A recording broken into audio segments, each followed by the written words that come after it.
Se você está vivendo isso, está na hora de você pedir ajuda.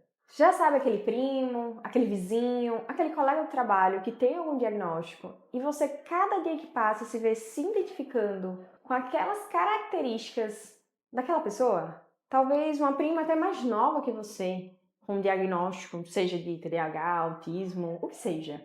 E você faz, poxa, naquele tempo também era assim, poxa, eu também faço isso. Acho que está na hora de procurar uma neuroavaliação. E hoje temos essa noção do diagnóstico tardio. E o que seria isso, esse diagnóstico tardio? É exatamente as pessoas que passam de certas idades para encontrar um diagnóstico. Mas um diagnóstico não para você se vitimizar. Estou fazendo isso e vou continuar fazendo isso porque eu tenho um diagnóstico tal. Não é por isso. Mas é para você entender, se abraçar naquele momento de dizer, opa, eu não era estranha, eu não era louca, eu não era nada disso. Eu apenas precisava realmente entender qual era o meu diagnóstico. Então, nesse momento, eu acho que é muito importante procurar uma neuroavaliação. Yasmin, mas eu tenho 50, 60, 40, 35 anos. Já sou casada, tenho filho, tenho neto, sou extremamente funcional, Yasmin. Mas para que eu vou procurar um diagnóstico? Vou mexer em algo que já está ok, que já está quietinho? Sim, eu acho que é muito importante para você se conhecer. Chamo isso de autoconhecimento. Um autoconhecimento quase 100%. Porque imagina, tudo aquilo que você vivenciou na sua infância, na sua adolescência, e hoje você conseguir nomear, dar nome àquele sofrimento, aquela sensação de ser diferente do outro. Então, é uma forma de você se acolher e acolher o seu eu do passado, do quanto sofreu, o quanto foi recriminado durante muito tempo, isolado, excluído. E hoje você conseguir abraçar esse eu do passado e entender que não era coisa da sua cabeça, ou que o vizinho falou, que sua avó falou, seu pai falou, você era um menino estranho, uma menina estranha. Não, tem um porquê. E aí você pode pensar o seguinte, poxa, Yasmin, tenho 40 anos, mas e por que agora eu vou procurar? Durante essa fase de sobrevivência, precisamos às vezes camuflar alguns sintomas, alguns sinais de que temos alguma coisa que é diferente. Porque imagine, você tem uma estereotipia, você fazer comportamentos ecoicos e nesse momento você ser excluído e ser isolado. Você teve que aprender a parar de fazer isso. Você teve que encontrar o meio, talvez você gostava de balançar suas mãos. Você teve que encontrar o meio de adaptar esse balançar suas mãos para algo mais sutil. Talvez mexer na roupa, talvez mexer no cabelo, alguma coisa assim. Então, nossas formas de sobrevivência, para não sermos excluídos, até porque somos seres sociais, precisamos de pessoas para sobreviver, precisamos de pessoas para rir, amar.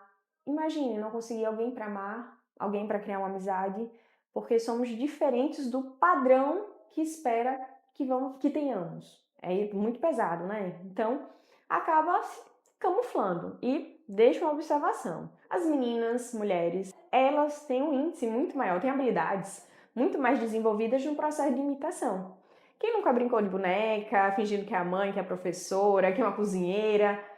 E justamente por esse fato, por essa habilidade de imitação, a chance de um diagnóstico, seja qualquer um, mas vou utilizar o exemplo do autismo é muito mais difícil do que de um menino, porque camuflamos os sinais, os critérios para o diagnóstico. No processo de neuroavaliação, principalmente no processo infantil, infanto-juvenil, acaba sendo um pouco mais fácil, para entender, porque utilizamos os marcos do desenvolvimento, que eu já falei aqui para vocês, né? Então, utilizamos esses marcos como se fossem fatores para ver os critérios e sinais que sejam suficientes para diagnosticar com algum transtorno, utilizando sempre os testes. Já quando é adulto e que já passou pelo modo sobrevivência, às vezes até nos testes eles podem camuflar, seja uma resposta oral, seja uma resposta escrita, justamente porque ele foi ensinado que aquele era o normal dele, que se fosse de outra forma, não seria aceito pela sociedade. Então, utilizamos de uma forma muito mais criteriosa para entender. Então, quando é um processo infantil, utilizamos sim a investigação de terceiros, mas no adulto, com certeza, de uma forma muito mais forte. É irmão, é pai, é mãe, é namorada, é noiva, o que for. Para conseguir entender e olhar naquela brechinha bem pequenininha que vai dar aquela abertura de opa, encontrei mais um sinal, mais um critério para diagnosticar. E a depender do gênero, homem ou mulher, fica um pouco mais difícil, justamente por aquela demanda que eu já falei para vocês, da dificuldade de diagnosticar algumas mulheres, justamente pela boa camuflagem que fazem. E quando às vezes vai trazer o diagnóstico, quando é de cara, é porque o nível é mais alto, é o mais alto possível, que é o nível 3. Caso seja menino, a gente tem que investigar vários outros fatores para ver se encaixam também dentro desse processo avaliativo. No da criança acaba ficando muito mais visível. Seja, por exemplo, um modo de enfileirar coisas, que parece ser tão sutil, né? Ele está brincando de organizar, mas isso já é um sinal de ficar em alerta. Algumas estereotipias também, seja de forma verbal ou comportamental. E quando chega no adulto, é exatamente essa janela que ela começa a se fechar. Criança, ela tem um livre arbítrio, então ela consegue fazer as coisas de forma muito espontânea. Quando a gente olhar, já fez. E é nessa hora que a gente consegue observar e diagnosticar, encontrar realmente o processo diagnóstico. Adulto não. Adulto ele sempre vai se policiar para não fazer, para não falar, para não agir. Então, encontra-se mais dificuldades. E lembrando, neuroavaliação não é uma sessão e já encontrei o diagnóstico. São várias etapas. Falo aqui de forma mais sucinta, mas é algo muito, muito, muito mais detalhado.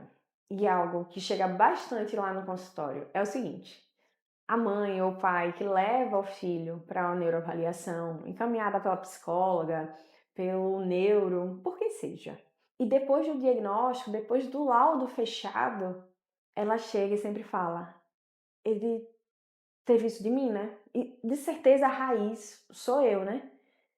E é nessa hora que a gente entra também, claro, quando quer, num processo de investigação neuropsicológica também na família. Então, às vezes, também tem uma carga genética.